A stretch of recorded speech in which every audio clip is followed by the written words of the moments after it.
Hello friends, welcome to Kuldeep education point. तो friends, ये हमारे प्राचीन भारत की क्लास 49 है और आज इस क्लास में जो हमारा टॉपिक चल रहा है हिंदू यूनानी वंश, जो विदेशी वंश थे जिन्होंने भारत पर आक्रमण किया था, उसका हमने कि कैसे डेमेट्रियस वंश का जब अंत हो जाता है तो यूक्रेटाइडिस यूक्रेटाइडिस वंश की स्थापना शुरू होती है और भारत के पश्चिम क्षेत्रों में यूक्रेटाइडिस वंश का शासन चलता है।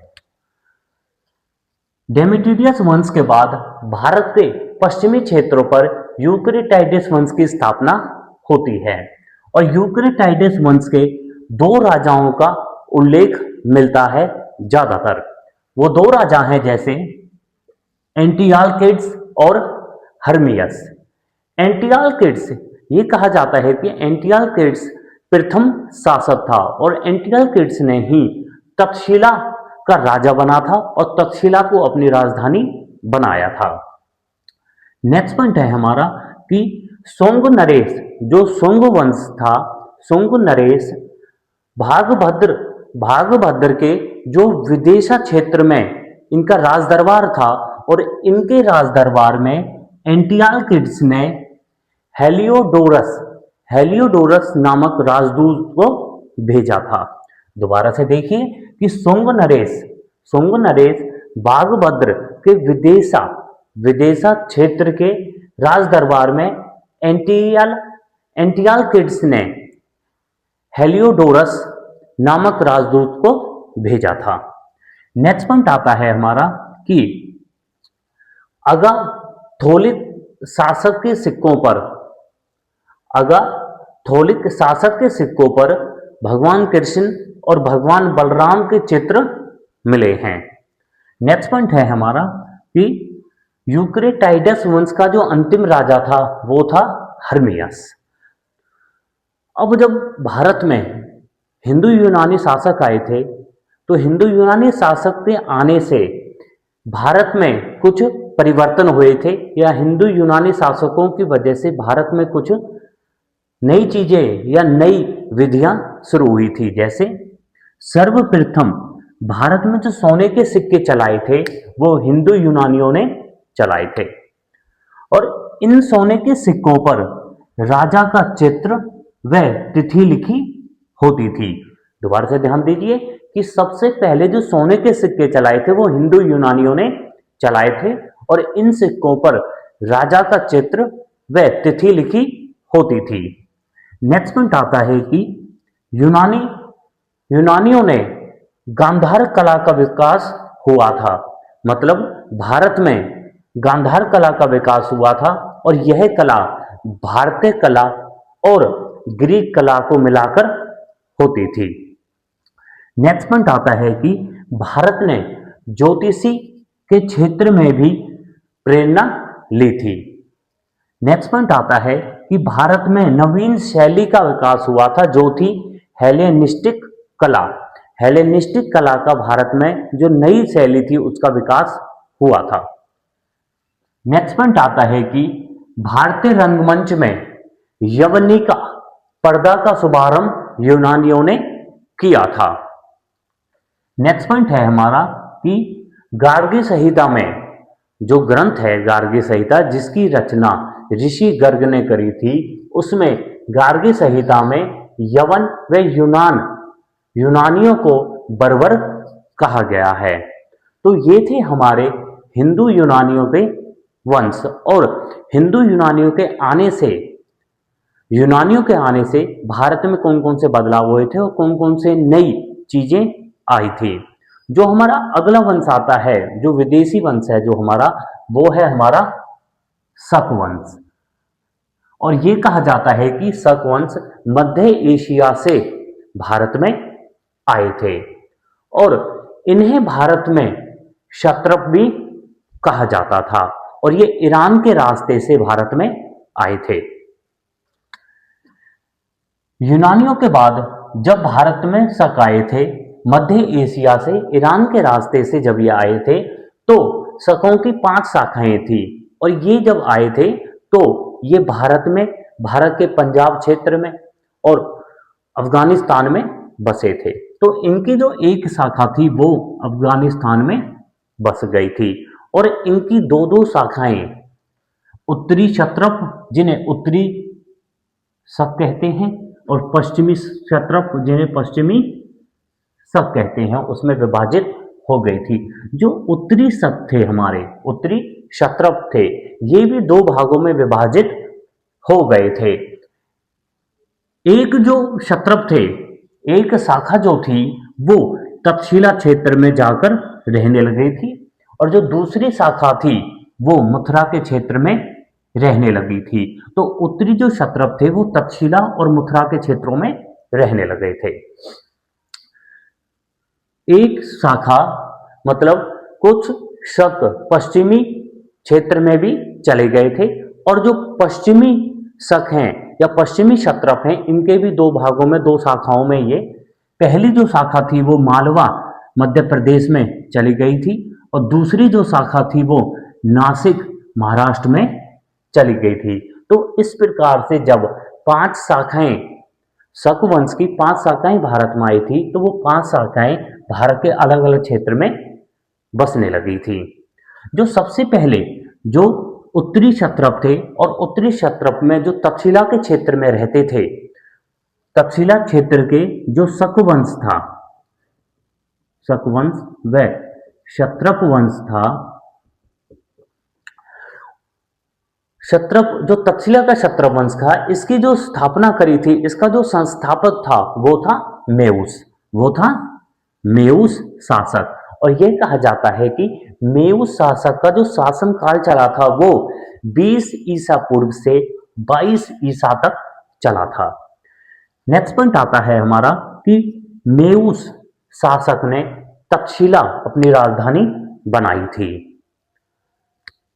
जो साम्राज्य विस्तार हुआ था, जो तक्षशिला के शकों का जो साम्राज्य विस्तार था वो कौन कौन से क्षेत्र में फैला हुआ था, तो वो पुष्कलावती, कपीसा व पूर्व में मथुरा तक फैला हुआ था।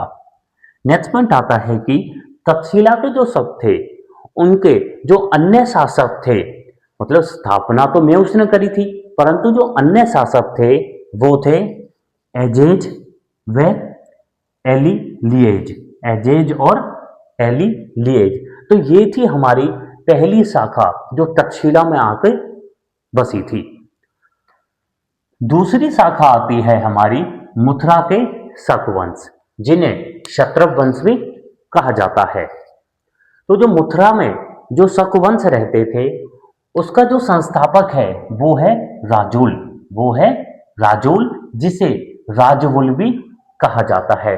और ये जो शासक था राजुल, इसकी जो जानकारी मिलती है वो हमें मथुरा में एक स्तंभ प्राप्त हुआ था जिसके शीर्ष पर सिंह का चित्र था। तो मथुरा में सिंह एक स्तंभ मिला था जिसके शीर्ष पर सिख था और सिंह था। उससे जानकारी मिलती है कि मथुरा के शक वंश की स्थापना राजुल ने की थी। नेक्स्ट पॉइंट आता है हमारा कि राजवुल के पश्चात मथुरा का शक शासक सोडास बना था। नेक्स्ट पॉइंट है हमारा कि मथुरा के शक वंश के शासनकाल में ही एक सिक्का प्राप्त हुआ था और इस सिक्के पर तोरनदास शक सरदार के नाम का उल्लेख मिलता है और ये कहा जाता है कि यह तोरनदास शक सोडास का ही पुत्र था। तो ये था हमारा मथुरा के शक वंश की जानकारी। उसके बाद हमारी जो तीसरी शाखा आती है वो है हमारी पश्चिम भारत के शक वंश, जिन्हें शहरात वंश भी कहा जाता है। शहरात वंश या पश्चिम भारत के जो वंश थे, इसकी जो संस्थापक थे वो थे हमारे भूमक। भूमक नामक शासक ने ही शहरात वंश की स्थापना करी थी और यह शहरात जो वंश था ये फैला हुआ था महाराष्ट्र में, लाट में, सौराष्ट्र में फैला हुआ था।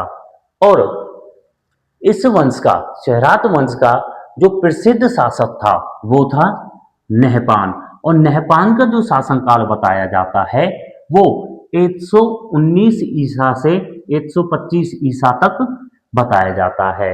और नहपान ने कुछ सिक्के चलाए थे, नहपान शासक ने कुछ सिक्के चलाए थे और उन सिक्कों पर राजा लिखा हुआ था। और ये सिक्के भारत के अजमेर से नासिक तक मिले थे।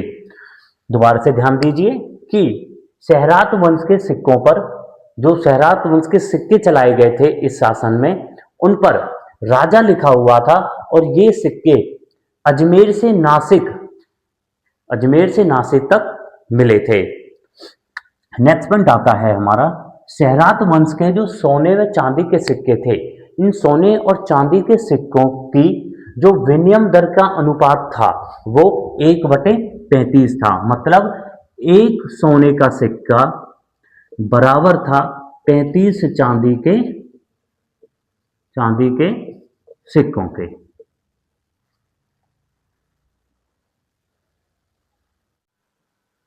हमारी जो चौथी शाखा आती है शक वंश की, जो चौथी शाखा थी वो थी हमारी कार्दमन, जिसे चस्टन वंश भी कहा जाता है। और कुछ ग्रंथ व पुराणों में जो हमारे शक वंश था, जो महाराष्ट्र और नासिक का था, उसको भी चस्टन वंश कहा जाता है। परंतु जो कर्दम वंश था, कर्दम वंश का जो प्रथम राजा था वो था चस्टन, इसलिए कर्दम वंश को चस्टन वंश भी कहा जाता है।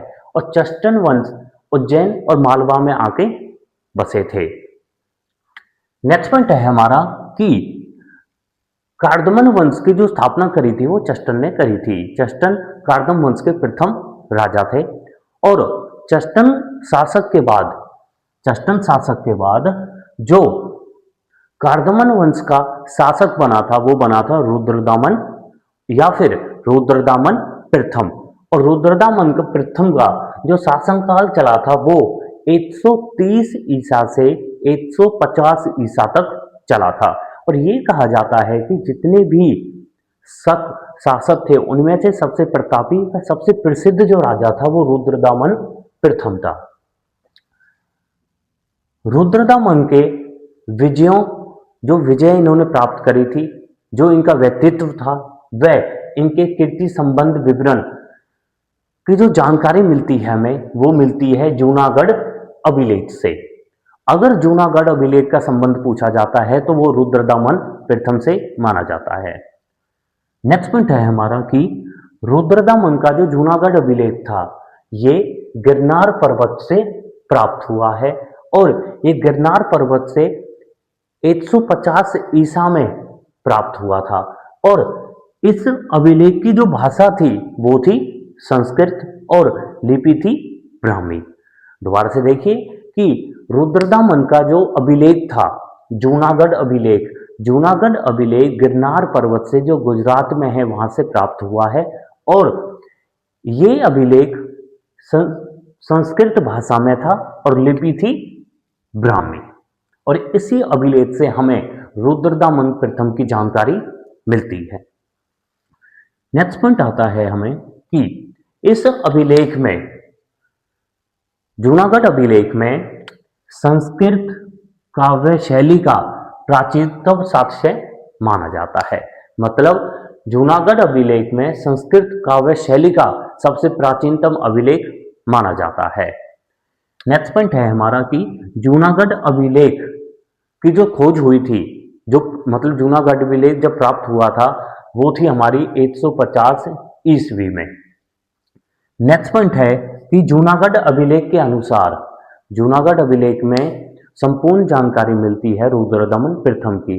तो जूनागढ़ अभिलेख में रुद्रदामन के जो विजयों का उल्लेख मिलता है कि इन्होंने कौन कौन से क्षेत्रों पर विजय प्राप्त करी थी, वो हैं हमारे अवंती, अनूप, अपरांत, सौराष्ट्र, कुकुर, सवर, मरु, सिंध, हिसार और भटनेर। तो ये वे क्षेत्र हैं जिन पर रुद्रदामन प्रथम ने विजय प्राप्त करी थी। नेक्स्ट पॉइंट आता है हमारा सुदर्शन झील। जैसा हमने मौर्य वंश में पढ़ा था कि सुदर्शन झील का जो निर्माण हुआ था वो चंद्रगुप्त मौर्य के शासनकाल में हुआ था। और ये सुदर्शन झील जो है वो गिरनार क्षेत्र में काठियावाड़ गिरनार गिरनार क्षेत्र में काठियावाड़ जूनागढ़ जिले में गुजरात में है। और सुदर्शन झील का जो पुनर्निर्माण करवाया था, पुनर्निर्माण इसका कई शासकों ने करवाया था, उनमें से एक है रुद्रदमन। और रुद्रदमन ने अपने ही खजाने से इस झील का पुनर्निर्माण करवाया था। जब रुद्रदमन ने के शासनकाल में जब पुनर्निर्माण हुआ था इसका, तो उस समय राज्यपाल थे सुविशाख। सुविशाख ने इसका पुनर्निर्माण करवाया था, इस पे एक बांध बनवाया था इस झील पे, और ये हुआ था शासनकाल में रुद्रदमन के में। अन्य शासक जिन्होंने इस झील का पुनर्निर्माण करवाया था वो थे गुप्त वंश के सिकंद गुप्त। नेक्स्ट पॉइंट आता है हमारा कि रुद्रदमन ने जूनागढ़ अभिलेख का रुद्रदमन ने जूनागढ़ अभिलेख का विशुद्ध संस्कृत भाषा में जारी किया था। क्वेश्चन ये आएगा कि किसने जूनागढ़ अभिलेख का विशुद्ध संस्कृत भाषा में जारी किया था, तो वो किया था रुद्रदमन प्रथम ने या फिर रुद्रदमन ने। नेक्स्ट पॉइंट आता है हमारा कि जूनागढ़ अभिलेख से यह ज्ञात होता है कि रुद्रदमन को, जो रुद्रदमन शासक था, उसको सभी जातियों ने अपना रक्षक चुना था। दोबारा से देखिए कि जूनागढ़ अभिलेख के अनुसार यह ज्ञात होता है कि जो रुद्रदमन था वो इतना शक्तिशाली था कि सभी जातियों ने उसे अपना रक्षक चुना था। नेक्स्ट पॉइंट आता है हमारा कि रुद्रदमन ने शुंग वंश के वाशिष्ठी पुत्र पुलुमावी को पराजित किया था। और वाशिष्ठी पुत्र पुलुमावी ऐसे शासक थे जो अपने नाम के आगे अपनी माता का नाम लगाते थे, और ऐसा ही एक शासक था गौतमी पुत्र सातकर्णी। नेक्स्ट पॉइंट आता है कि जो रुद्रदमन थे वो विद्वान थे, मतलब वो उच्च कोटि का विद्वान था। वह व्याकरण, राजनीति, संगीत, तर्कशास्त्र, गद्य पद्य काव्यों, युद्ध विद्याओं में निपुण था। नेक्स्ट पॉइंट आता है हमारा कि शासकों ने, जो कार्दमन वंश के शासक थे, उन शासकों ने ताम्र धातु में अपने सिक्के प्रचलित किए थे।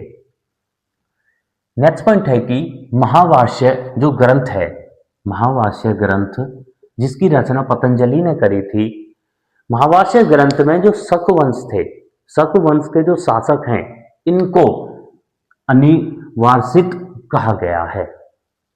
नेक्स्ट पॉइंट है हमारा कि जब शक वंश चल रहा था तो 57 या 58 ईस्वी में, जब शकवंश चल रहा था तो 57 या 58 ईस्वी में उज्जैन के एक स्थानीय शासक ने, उज्जैन के एक स्थानीय राजा व स्थानीय शासक ने शकों से युद्ध किया था और शकों को पराजित कर दिया था और अपने राज्य के बाहर या अपनी सीमा के बाहर खदेड़ दिया था। और इस युद्ध को या इस लड़ाई को जीतने के बाद उज्जैन जो राजा था उसको विक्रमादित्य की उपाधि धारण कर ली थी।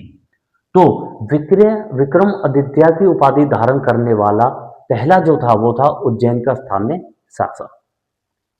और जब विक्रमादित्य ने शकों पर विजय प्राप्त कर ली थी तो इस उपलक्ष्य में उन्होंने विक्रम संवत प्रारंभ किया था, और विक्रम संवत जो प्रारंभ हुआ था वो 58 ईस्वी में हुआ था। दोबारा से ध्यान दीजिए कि 57 व 58 ईस्वी में जब उज्जैन के स्थानीय शासक ने शकों को पराजित कर दिया था और अपने राज्य की सीमा से बाहर खदेड़ दिया था, तो उस उज्जैन के राजा ने विक्रमादित्य की उपाधि धारण की थी। और विक्रमादित्य की उपाधि धारण करने वाला प्रथम शासक था। इसी उपलक्ष्य में शकों को पराजित करने के उपलक्ष्य में ही उसने 58 ईस्वी में 58 ईस्वी में विक्रम संवत प्रारंभ किया था। नेक्स्ट पॉइंट आता है कि इतिहास में, भारतीय इतिहास में ऐसे 14 राजा हैं जिन्होंने विक्रमादित्य की उपाधि धारण की है। उनमें से सबसे जो प्रतापी राजा माना जाता है, 14 राजाओं में से जो सबसे प्रतापी राजा माना जाता है वो है चंद्रगुप्त द्वितीय। वो है चंद्रगुप्त द्वितीय। और जो अंतिम राजा माना जाता है जिसने विक्रमादित्य की उपाधि धारण की थी वो है हेमू शासक। नेक्स्ट पॉइंट आता है हमारा कि कार्दमन वंश या फिर चस्टान वंश का जो अंतिम शासक था, कार्दम वंश का जो अंतिम शासक था वो था रुद्र सिंह तृतीय। और रुद्र सिंह तृतीय को चंद्रगुप्त द्वितीय ने पराजित किया था। दोबारा से देखिए कि कार्दमन वंश का जो अंतिम राजा था वो था रुद्र सिंह तृतीय, और रुद्र सिंह तृतीय का युद्ध हुआ था चंद्रगुप्त द्वितीय के साथ, और चंद्रगुप्त द्वितीय ने इन्हें पराजित कर दिया था और शक शासक को अपने या कार्दमन वंश के जो क्षेत्र था उसको अपने राज्य में मिला लिया था। नेक्स्ट पॉइंट आता है कि जो भारतीय स्रोत हैं जिनसे हमें शकों के बारे में पता चलता है, उन भारतीय स्रोतों में जो शक शासक हैं इन्हें सीथियन भी कहा जाता है। शक वंश की जो प्रारंभिक जानकारी है, जो इनके प्रारंभिक इतिहास की जानकारी है वो हमें चीनी ग्रंथों से पता चलती है। वो हमें चीनी ग्रंथों से पता चलती है और चीनी ग्रंथों में शकों को सेईवाग कहा जाता है। तो ये था हमारे जो शक वंश जब भारत में आए थे तो इनकी 5 शाखाएं थी। पहली शाखा हमारी तक्षशिला में रुकी थी, दूसरी मथुरा में रुकी थी, तीसरी उज्जैन में मालवा में, चौथी हमारी नासिक महाराष्ट्र में, पांचवी अफगानिस्तान में रुकी थी। तो हमने अपने जो शक वंश था उसको कंप्लीट कर लिया है। अब आता है जो हमारा एक और विदेशी वंश आया था जिसने भारत पर आक्रमण किया था, वो है हमारा पल्लव वंश या फिर पहलव वंश। पल्लव वंश या फिर पहलव वंश भी इन्हें कहा जाता है। और ये जो निवासी थे, ये निवासी थे पार्थिया राज्य के। ये निवासी थे पार्थिया राज्य के। नेक्स्ट पॉइंट है हमारा कि पल्लव वंश का जो वास्तविक संस्थापक माना जाता है वो है हमारा मिथ्रेडेटस प्रथम। और मिथ्रेडेटस प्रथम का जो कार्यकाल माना जाता है वो है 171 ईसा पूर्व से 130 ईसा पूर्व ही इसने पल्लव वंश की स्थापना की थी। भारत में जब पल्लव वंश का आगमन होता है तो भारत में पल्लव वंश का जो आगमन होता है वो प्रथम शताब्दी, जो ईसा पूर्व की प्रथम शताब्दी थी उसके अंत में होता है। मतलब पहली शताब्दी के अंत में होता है, ईसा पूर्व की पहली शताब्दी के अंत में होता है। और पार्थियन सरदारों ने भारत पर आगमन किया था। और ये जो पार्थियन सरदार थे ये सीसतान व आर्कोसिया के निवासी थे। नेक्स्ट पॉइंट आता है हमारा कि पल्लव वंश का जो सबसे प्रसिद्ध व सबसे प्रतापी राजा माना जाता है वो है हमारा गोंडो फर्नीस। और गोंडो फर्नीस का जो शासनकाल माना जाता है वो माना जाता है 20 ईसा से 46 ईसा तक। 20 ईसा से 46 ईसा तक गोंड फर्नीस का शासनकाल माना जाता है। और गोंड फर्नीस ने अपनी जो राजधानी बनाई थी वो बनाई थी तक्षशिला में। वो बनाई थी तक्षशिला में। नेक्स्ट पॉइंट है हमारा कि गोंड फर्नीस के शासनकाल में एक ईसाई धर्म प्रचारक भारत में आया था और इस ईसाई प्रचारक की हत्या तमिलनाडु में हुई थी। नेक्स्ट पॉइंट आता है कि पल्लव वंश के जो सिक्के प्राप्त हुए थे वो हमें बेग्राम, जो अफगानिस्तान में है, बेग्राम क्षेत्र से प्राप्त हुए थे पल्लव वंश के सिक्के। नेक्स्ट पॉइंट है कि पल्लव वंश जो थे इन्हें संस्कृत ग्रंथों में शक पहलव भी कहा जाता है। नेक्स्ट पॉइंट है हमारा कि गोंडो फर्नीस के कुछ उपनाम मिलते हैं। जो सबसे प्रतापी राजा था पल्लव वंश का, पहलव वंश का, गोंडो फर्नीस, इसके कुछ उपनाम भी मिलते हैं, जैसे गुंधर, कुंदवहर, विंद, कर्ण। और इसकी जो जानकारी मिलती है हमें इसकी जो जानकारी मिलती है गोंड फर्नीस की, या गोंड फर्नीस के जो उपनाम हैं, इनकी जो जानकारी मिलती है वो मिलती है हमें पेशावर अभिलेख से। और पेशावर अभिलेख को अन्य नाम से जाना जाता था, जो था तख्ते ए वही। और जो पल्लव थे, पल्लवों की जो शक्ति और प्रभुता का जो अंत किया था, इनकी जो शक्ति मतलब इन्हें जो पराजित किया था वो किया था कुषाण वंश ने। कुषाण वंश ने इन्हें पराजित किया था और पल्लव वंश के बाद कुषाण वंश का भारत पर शासन शुरू हो गया था।